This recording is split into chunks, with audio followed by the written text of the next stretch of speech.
Hello, hi, I'm Dr. Groom. I'm a consultant psychiatrist.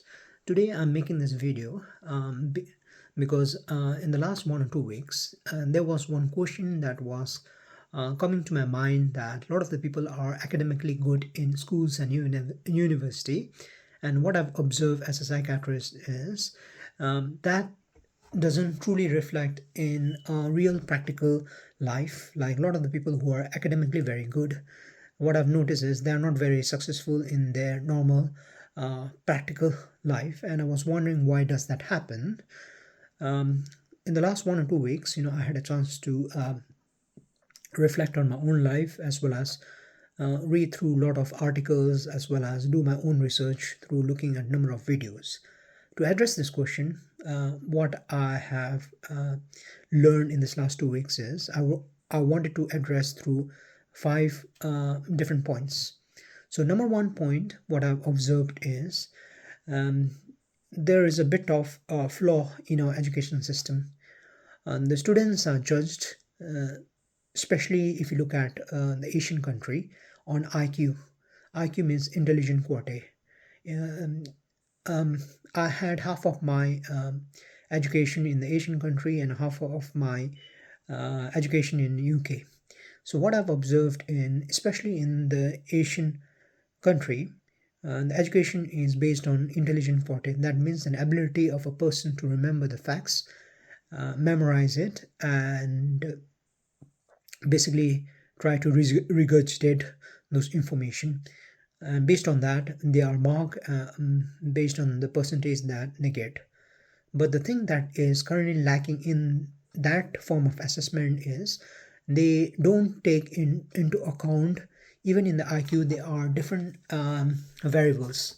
One of the variables that I've noticed is in an IQ, on top of the IQ, the second stage is something called creative IQ.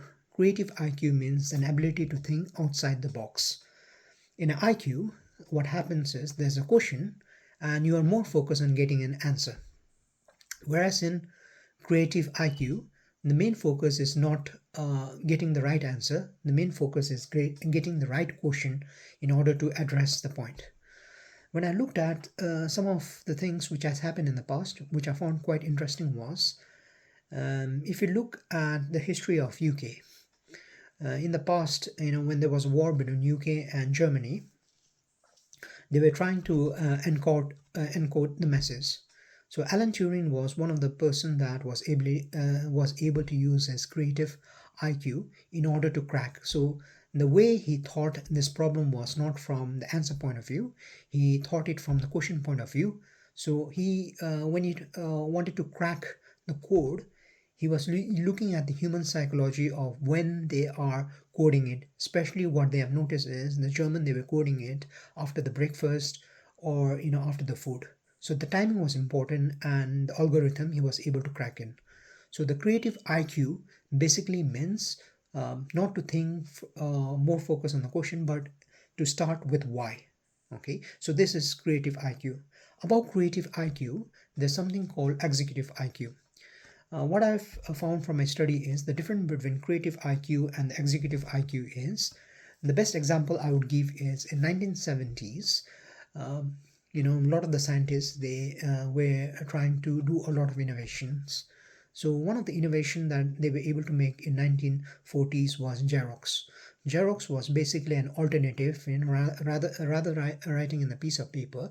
They were trying to create a program where the files can be kept in the data.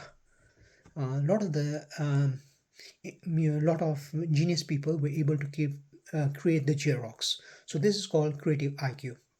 But interestingly, they were not able to um, scale it up or make it public. So people like Steve Jobs and Bill Gates, they were able to take some of the element from there, and they were able to create like Apple and Microsoft. So you can see that in executive IQ is more about getting the finer part of the creative and able to scale it and market it. So just to summarize in the point one, what I've noticed is in the IQ, it's not just the IQ, then there is a creative IQ, and on top of that, there's an executive IQ. So we need to be aware of that. So intelligent quote is only one part of it. Now to address the second part, I think this is something which I have explained before. So when we talk about IQ is not only the thing that we have. So if you create, there's something called cognitive trade-off. So IQ is one of them. On top of IQ, we human being also need to have EQ. EQ is emotional quotient. That means an ability of a human in order to you know work in a team, able to understand the emotions of the team, especially like psychiatry specialty like my, the emotional quote is very important. And to understand the emotional quote, we also need to understand the theory of mind, which develops by the age of 4. The theory of mind basically means an ability for us to understand someone's emotion, someone's sadness, and ability to think what the other person is able to think. So this is called emotional IQ. And emotional IQ is very important if you work in a team and a corporation. So emotional quality also help us to understand the politics within a team.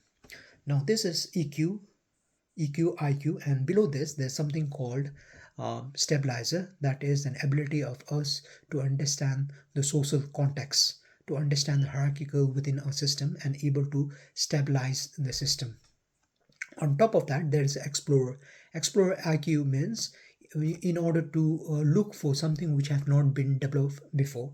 So emotional quality is needed, and the explorer intelligence is needed to explore on the research or to invent new things. Okay, so far I've explained about emotional quality and cognitive trade-off. The third point, which I find it very interesting, is something called you need to have two E's. The two E's are expertise and experience. For me to be a psychiatrist, I spent almost like 14 15 years on top of my med school, and I've been a consultant psychiatrist for the last 2 to 3 years. So expertise is come with proper kind of training. Now the second thing is experience. Experience also depends on the quality of the experience. Experience doesn't mean the number of years that you spend. It also means the quality of the experience that you have. When I reflect on my own kind of my ability, I make sure that I didn't have experience only in one field. So what I in even in my training, what I tend to do is, in psychiatry training, I make sure that I work in different branches of psychiatry. I work in ADSD, autism, neuropsychiatry, research, as well as different branch of psychiatry. So I made sure in the last 14 years I've worked in different branch of, like, even in addiction services. So this helps me to increase my value. So if I lose my job, I know that I can work in different field of psychiatry and I have a market value. So the third thing I've explained is expertise and experience. Now, the fourth thing, which I found it quite interesting and which I have been trying to learn in this last 2 to 3 weeks, is something called branding and scaling. Branding basically means, branding can be used in how you sell yourself and how you package yourself. In this, due to the social media, is also important for you to create an image, how you can create it, and how you brand for it. For example, I brand myself as a consultant psychiatrist, I brand myself as a runner, I brand myself as a family member. Okay, so branding means able to sell yourself and able to present yourself as a product. Now, the second thing is called scaling. Scaling means how far you can sell yourself in the branding. For that, you need an ability to sell yourself, as well as you also need to learn something about marketing, which is also very important.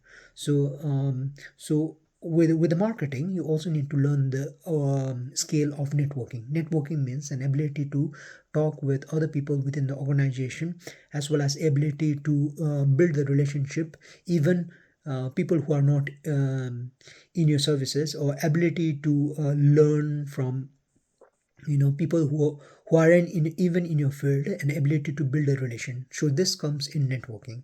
Now the fifth element, which I found it very important, is agility, as well as able to accommodate. And for that, I think the mindset is very important. In terms of mindset, what I've learned is If we want to grow, we need to learn how to fail faster.